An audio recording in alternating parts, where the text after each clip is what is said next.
Brida Paulo Coelho, parte 19. Aquella noche tuvo un lindo sueño, con mares e islas cubiertas de árboles. Se despertó de madrugada y se alegró de que Lawrence estuviera durmiendo a su lado.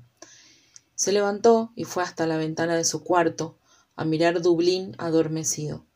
Se acordó de su padre, que acostumbraba a hacer esto cuando ella se despertaba con miedo. El recuerdo trajo también otra escena de su infancia. Estaba en la playa con su padre y él le pidió que probara si la temperatura del agua era buena. Ella tenía 5 años y se entusiasmó de poder ayudar. Fue hasta la orilla y se mojó los pies. «Metí los pies, está fría», le dijo.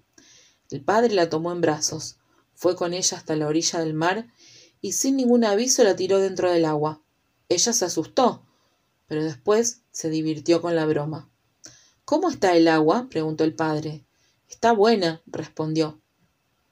«Entonces, de aquí en adelante, cuando quieras saber alguna cosa, zambúllete en ella».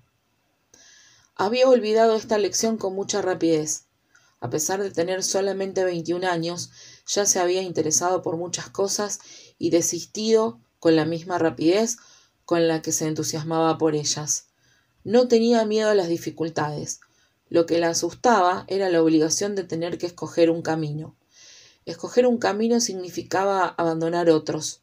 Tenía una vida entera para vivir y siempre pensaba que quizá se arrepintiera, en el futuro, de las cosas que quería hacer ahora. «Tengo miedo de comprometerme», pensó. Quería recorrer todos los caminos posibles e iba a acabar no recorriendo ninguno. Ni siquiera en lo más importante de su vida, el amor, había conseguido ir hasta el final. Después de la primera decepción, nunca más se entregó por completo. Temía el sufrimiento, la pérdida, la inevitable separación. Claro, estas cosas estaban siempre presentes en el camino del amor, y la única manera de evitarlas era renunciando a recorrerlo. Para no sufrir, era preciso también no amar. Como si para no ver las cosas malas de la vida, terminase necesitando agujerearse los ojos. Es muy complicado vivir. Había que correr riesgos, seguir ciertos caminos y abandonar otros. Se acordó de Wicca, hablando de las personas que siguen los caminos tan solo para probar que no sirven para ellas. Pero esto no era lo peor. Lo peor era escoger y pasarse el resto de la vida pensando si escogió bien. Ninguna persona era capaz de escoger sin miedo. No obstante, esta era la ley de la vida. Esta era la noche oscura, y nadie podía huir de la noche oscura, aunque jamás tomase una decisión, aunque no tuviese valor para cambiar nada, porque esto en sí ya era una decisión, un cambio, y sin los tesoros escondidos en la noche oscura. Lawrence podía tener razón. Al final se reirían de los miedos que tuvieron al comienzo, tal como ella se rió de las serpientes y escorpiones que colocó en el bosque. En su desesperación no se había acordado de que el santo patrono de Irlanda, San Patricio, había expulsado a todas las serpientes del país. «Qué suerte que existes, Lawrence», dijo bajito, por miedo a que él la oyese. Volvió a meterse en la cama y el sueño vino rápido. Antes, no obstante, recordó una historia más con su padre. Era domingo y estaba la familia reunida comiendo en casa de su abuela.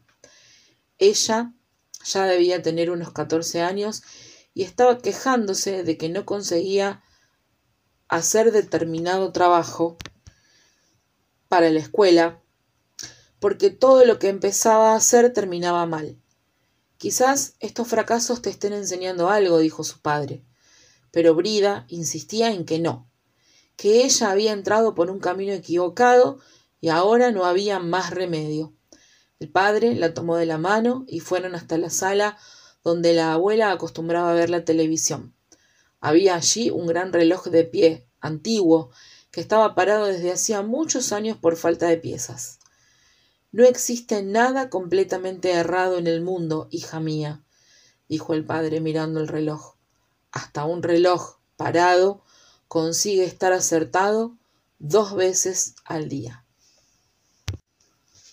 Brida, Paulo Coelho, parte 20. Caminó algún tiempo por la montaña hasta encontrar al mago. Estaba sentado en una roca muy cerca de la cima, contemplando el valle y las montañas que quedaban al oeste. El lugar tenía una vista bellísima y Brida recordó que los espíritus preferían esos lugares. ¿Puede ser que Dios sea únicamente el Dios de la belleza?, dijo mientras se aproximaba. ¿Y cómo quedan las personas y los lugares feos de este mundo? El mago no respondió. Brida se quedó desconcertada. Quizá no se acuerde de mí. Estuve aquí hace 2 meses. Pasé una noche entera sola en el bosque y me prometí a mí misma que volvería solo cuando descubriese mi camino. Conocí a una mujer llamada Wicca. El mago pestañeó y sabía que la chica no había percibido nada, pero se rió de la gran ironía del destino. Wicca me dijo que yo soy una bruja, continuó la chica. ¿No confías en ella?, preguntó el mago. Fue su primer pregunta, la que le hizo desde que ella se había acercado. Brida se alegró porque eso demostraba que la estaba escuchando, pues hasta aquel momento no estaba segura. Confío, respondió, y confío en la tradición de la luna, pero sé que la tradición del sol me ayudó cuando me obligó a comprender la noche oscura. Por eso estoy aquí de nuevo. Entonces, siéntate y contempla la puesta del sol, dijo el mago. No me voy a quedar otra vez sola en el bosque, respondió ella. La última vez que estuve... El mago la interrumpió. No digas eso. Dios está en las palabras. Wicca había dicho lo mismo. ¿Qué es lo que he dicho mal? Si dices que fue la última, puede transformarse realmente en la última. En verdad, lo que quisiste decir fue la vez más reciente que estuve. Brida se quedó preocupada. Iba a tener que controlar mucho las palabras de ahora en adelante. Resolvió sentarse y quedarse quieta, haciendo lo que el mago le había dicho, contemplando la puesta del sol. Contemplar la puesta del sol la ponía nerviosa. Aún faltaba casi 1 hora para el crepúsculo, y Brida tenía mucho que conversar, mucho que decir y preguntar. Siempre que se veía parada contemplando alguna cosa, tenía la sensación de estar desperdiciando un tiempo precioso en su vida, dejando de hacer cosas y de encontrar personas. Podía siempre aprovechar su tiempo de manera mucho mejor, pues todavía había mucho que aprender. Sin embargo, a medida que el sol se aproximaba al horizonte y que las nubes se iban llenando de rayos dorados y de color rosa, Brida tenía la sensación de que toda su lucha en la vida era para que un día poderse sentar y contemplar una puesta del sol igual a aquella. ¿Sabes rezar?, preguntó el mago en cierto momento.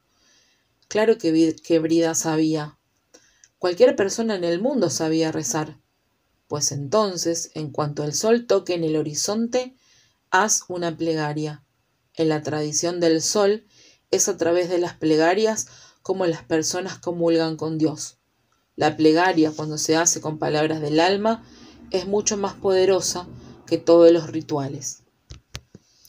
No sé rezar porque mi alma está en silencio, respondió Brida. El mago rió. Solo los grandes iluminados tienen el alma en silencio. Entonces, ¿por qué no sé rezar con el alma? Porque te falta humildad para escucharla y saber lo que desea. Tú tienes vergüenza de escuchar los pedidos de tu alma y tienes miedo de llevar esos pedidos hasta Dios, porque piensas que Él no tiene tiempo para preocuparse por esto. Estaba frente a una puesta de sol y al lado de un sabio. No obstante, siempre que en su vida acontecían momentos como este, se quedaba con la impresión de que no merecía nada de aquello. Me encuentro indigna. Sí, creo que la búsqueda espiritual fue hecha para personas mejores que yo. Esas personas, si es que existen, no necesitan buscar nada. Ellas ya son la propia manifestación del espíritu. La búsqueda fue hecha para gente como nosotros. Como nosotros, había dicho, y sin embargo, estaba muchos pasos por delante de ella. Dios está en las alturas, tanto en la tradición del sol como en la tradición de la luna, dijo Brida, entendiendo que la tradición era la misma y diferente solo la manera de enseñar. Entonces, enséñame a rezar, por favor. El mago se volvió directamente hacia el sol y cerró los ojos. Somos seres humanos y desconocemos nuestra grandeza, Señor. Danos la humildad de pedir lo que necesitamos, Señor, porque ningún deseo es vano y ningún pedido es fútil. Cada cual sabe con qué alimentar su alma. Dadnos el valor de contemplar nuestros deseos como venidos de la fuente de tu eterna sabiduría. Solo aceptando nuestros deseos es como podemos tener una idea de quiénes somos. Señor. Amén. Después el mago dijo: ahora es tu turno.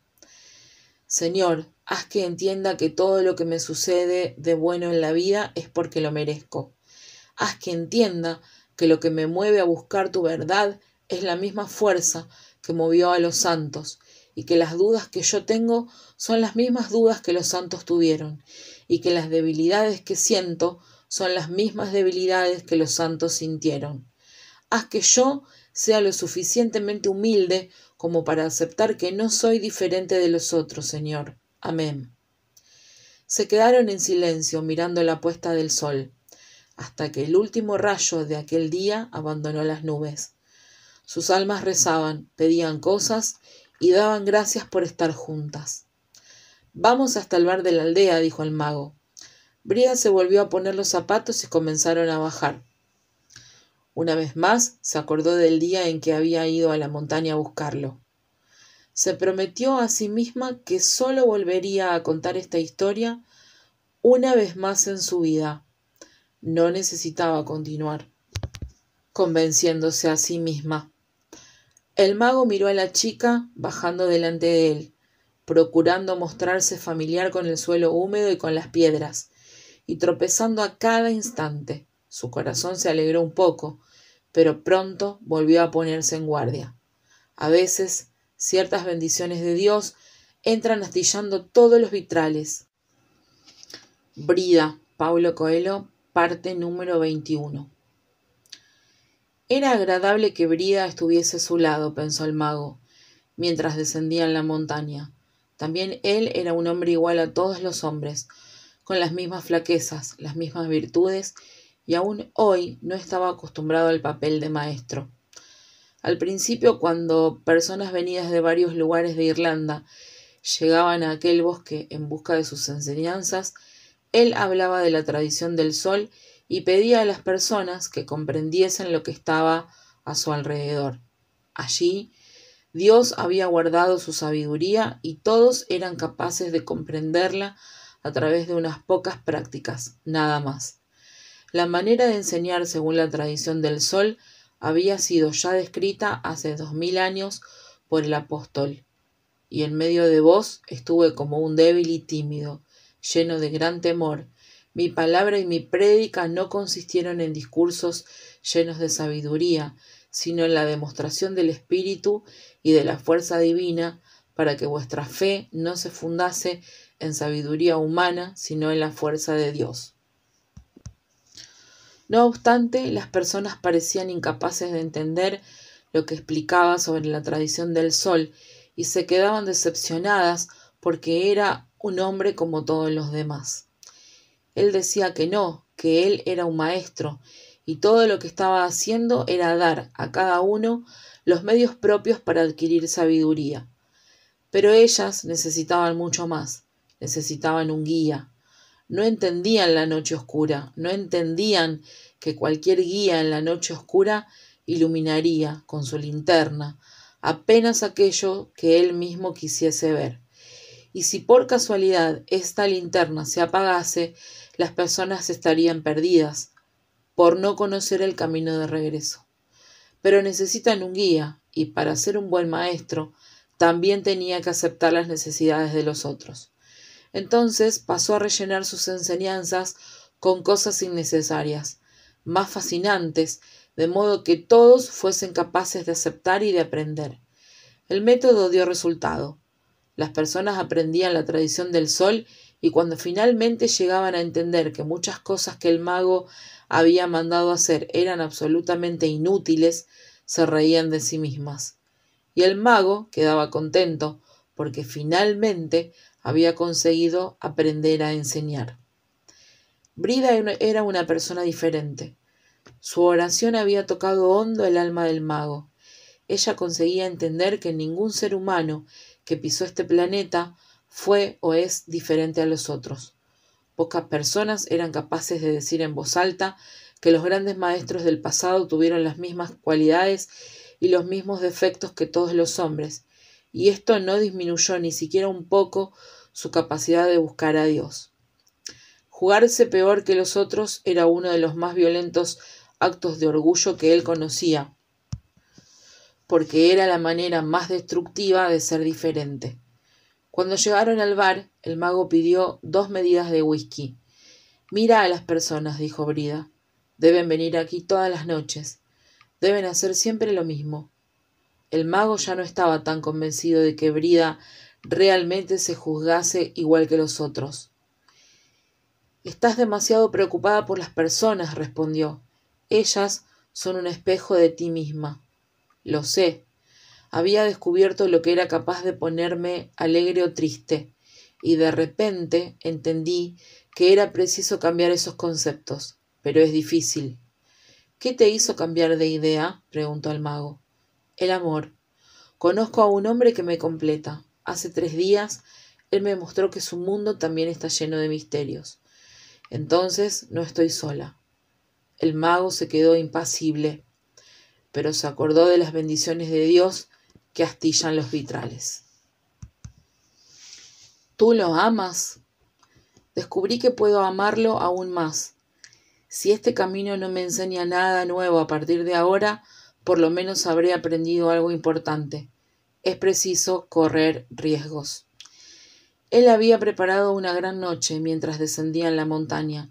Quería mostrar cuánto la necesitaba, mostrar que era un hombre como todos los demás, cansado de tanta soledad. Pero todo lo que ella quería eran respuestas a sus preguntas. «Existe algo extraño en el aire», dijo la joven. El ambiente parecía haber cambiado. «Son los mensajeros», respondió el mago. «Los demonios artificiales, aquellos que no forman parte del brazo izquierdo de Dios, aquellos que no nos conducen a la luz». Sus ojos estaban brillando. Realmente algo había cambiado y él hablaba de demonios. «Dios creó a la legión de su brazo izquierdo para perfeccionarnos, para que sepamos qué hacer con nuestra misión», continuó él. «Pero dejó a cargo del hombre el poder de concentrar las fuerzas de las tinieblas y crear sus propios demonios. Eso era lo que él estaba haciendo ahora». «También podemos concentrar las fuerzas del bien», dijo la joven, un poco asustada. «No podemos». Era conveniente que ella preguntase algo, tenía que distraerse. No quería crear un demonio. En la tradición del sol eran llamados mensajeros, y podían hacer mucho bien o mucho mal. Solo los grandes maestros estaba permitido invocarlos. Él era un gran maestro, pero no quería hacer eso ahora, porque la fuerza del mensajero era peligrosa, principalmente cuando estaba mezclada con las decepciones del amor. Brida estaba desorientada con la respuesta. El mago actuaba de una manera extraña. «No podemos concentrar el bien», continuó él, haciendo un inmenso esfuerzo para prestar atención a sus propias palabras. «La fuerza del bien siempre se esparce como la luz. Cuando tú emanas las vibraciones del bien, beneficias a toda la humanidad, pero cuando concentras las fuerzas del mensajero, estás beneficiando o perjudicando solamente a ti misma». Sus ojos estaban brillando. Llamó al dueño del bar y pagó la cuenta. «Vamos a mi casa», dijo. «Voy a preparar un té y me dirás cuáles son las preguntas importantes de tu vida». Brida vaciló. Él era un hombre atrayente. Ella también era una mujer atrayente. Tenía miedo de que aquella noche pudiera estropear su aprendizaje. «Tengo que correr riesgos», se repitió a sí misma.